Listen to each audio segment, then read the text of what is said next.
Deep in the ocean, a king lived with his daughters amidst gentle waves.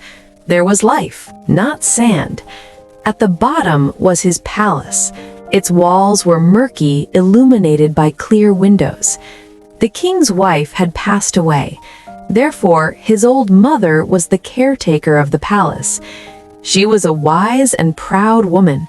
She loved her 4 granddaughters, the sea princesses, very much. All were beautiful, but the youngest princess was the most unique. Her skin was as delicate as a rose petal, and her eyes were as blue as the ocean. The princesses played in the large halls of their palace, where flowers grew from the walls, and fish came in through the windows to be fed from their hands. The little princess was happiest when she heard about the world above. She would always ask her old grandmother questions. What is the earth like? How do people live there? Flowers really do have fragrance. Grandmother would often say, "When you turn 20, you will be allowed to go out to sea. You will be able to see the big ships passing by and see the forests and settlements of the earth with your own eyes." When for the first time Princess was allowed to go surface of the ocean, she was overjoyed. Everything was new and fascinating to her. The blue sky, the shining sun, and the views of the human world. But as time passed, as she grew older and could go up whenever she wanted, that view no longer seemed so fascinating. Now she loved the depths of her own ocean more, where there was peace, soft light, and a home of her own. Still, often in the evenings, the 3 sisters would float arm in arm up to the surface. When the other sisters went up like this and returned, the youngest princess stood below, gazing at the rising waves. With a longing in her heart, she whispered, "I wish I could be 20 years old too. I'm sure I'll fall in love with the world above and the people there." Finally, that day arrived. She turned 20. Her grandmother smiled and said, "Now you've grown up too.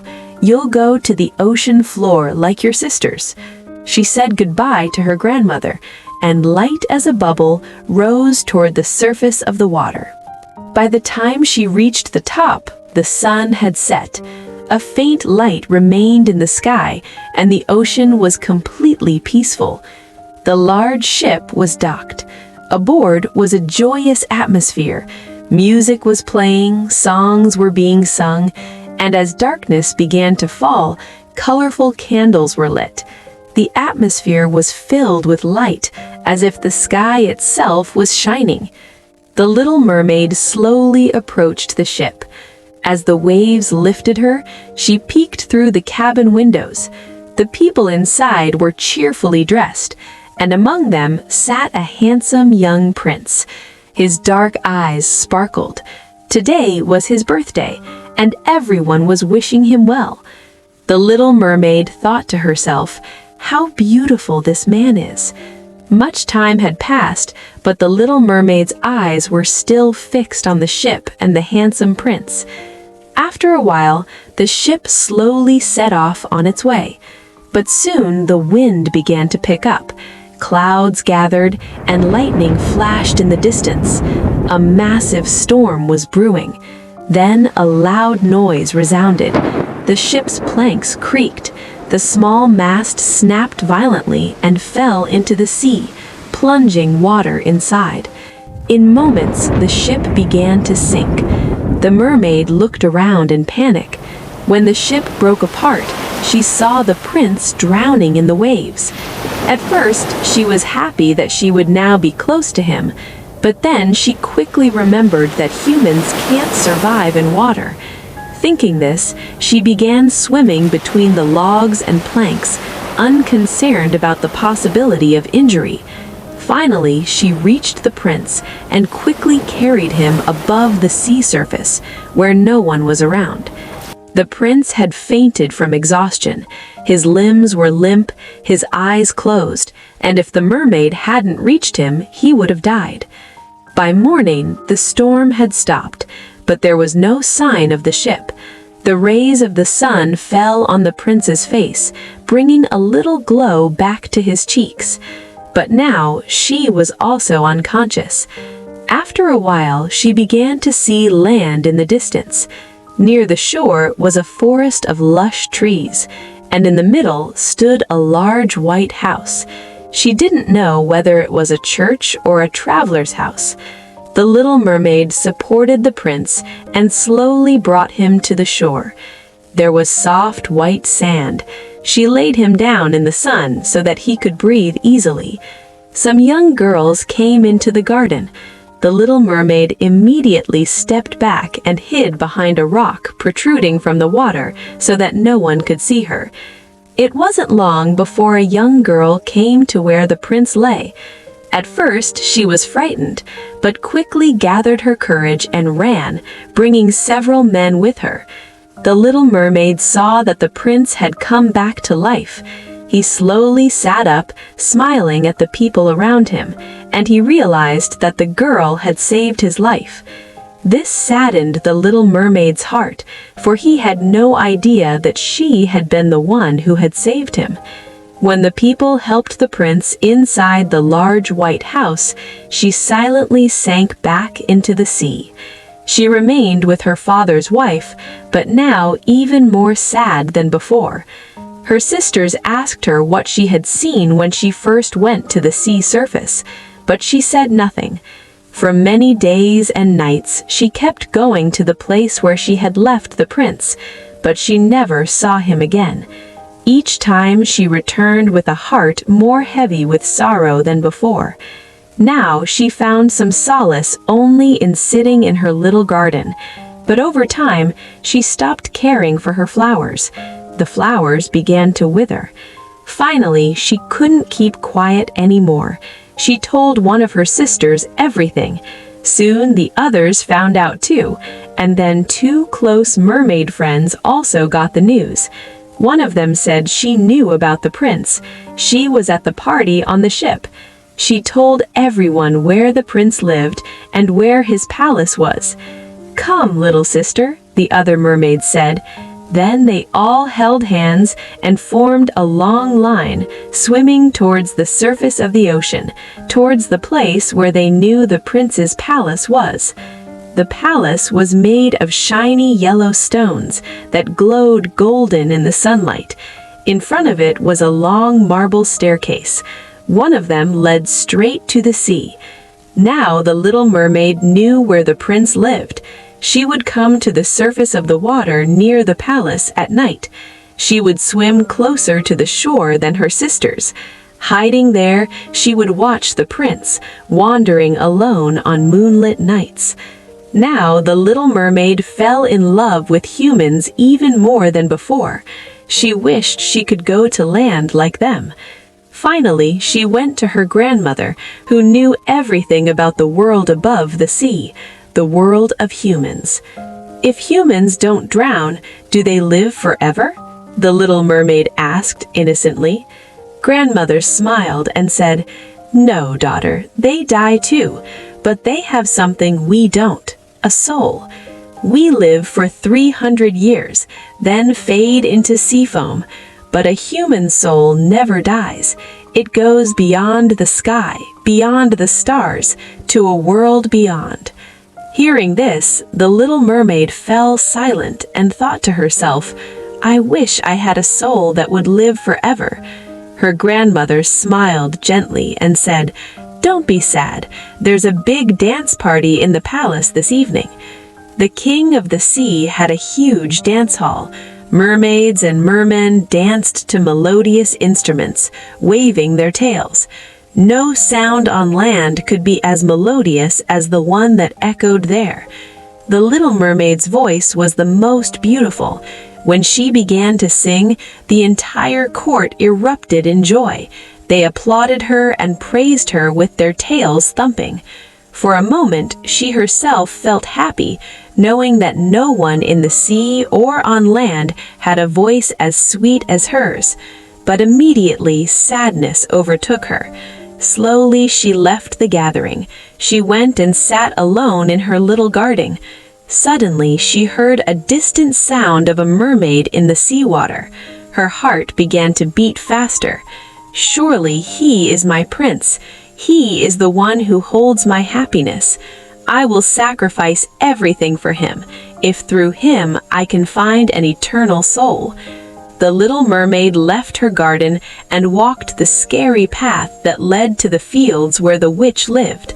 The path was deserted. There were no flowers or grass. Finally, she reached a swampy part of the forest where the witch's house stood.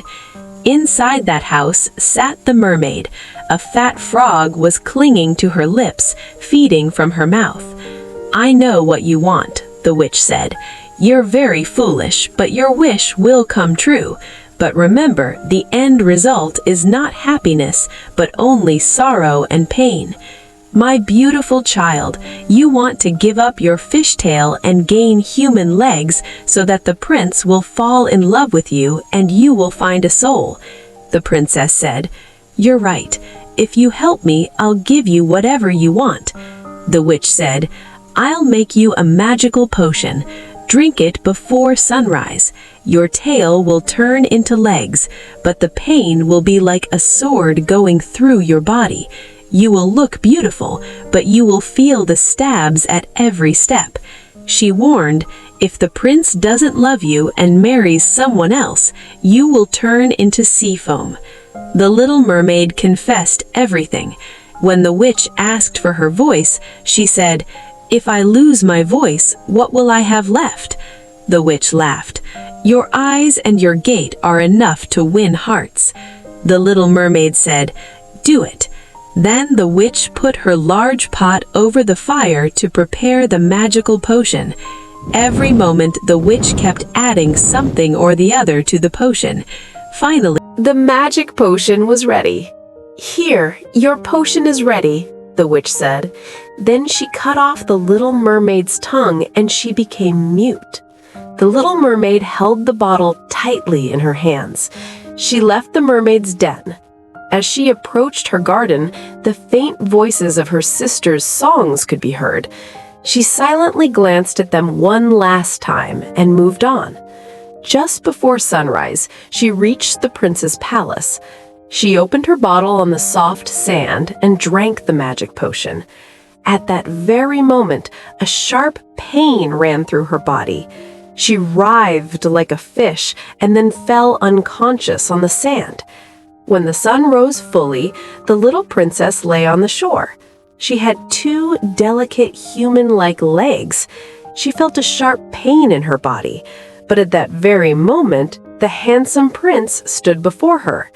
His eyes were so intently fixed on the little mermaid that she lowered her gaze. Then she saw that her fish-like tail had disappeared, replaced by beautiful white legs and delicate feet. The prince gazed at her with love and longing. He tried several times to speak to her, but she would only smile or nod, unable to utter a single word. When they entered the palace's great hall, the prince led her closer to the throne. Afterward, the girls performed a most beautiful fairy-like dance.